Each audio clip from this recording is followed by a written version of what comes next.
Hi friends, ఇవాళ మనము ముల్లంగి బుడ్డల కర్రీ చేయబోతున్నాం.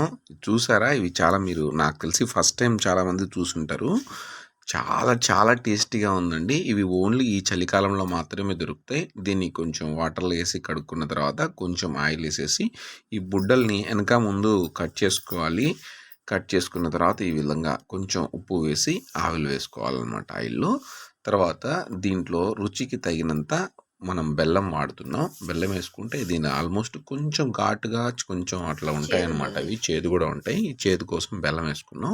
తర్వాత కొంచెం కొబ్బరి, ఒక 2 స్పూన్లు కారం, కొంచెం ఉప్పు, అలాగే తెల్లగడ్డలు కొన్ని వేసేసి ఈ విధంగా మిక్సీలో కొట్టుకోవాలి. కొట్టుకున్న తర్వాత బాగా ఏగిన ఈ ముల్లంగి బుడ్డలలో అది వేసుకొని మిక్సీ చేసుకుంటే అన్నం లేక ఉంటుంది ఫ్రై. భలే భలే కుదిరింది ఫ్రెండ్స్. అసలు ఒక్కసారి తింటే మళ్ళీ మళ్ళీ తినాలనిపిస్తూ ఉంది. నేనైతే 2 టైమ్స్ ట్రై చేశాను. మీరు కూడా ఒకసారి ట్రై చేయండి. నచ్చితే లైక్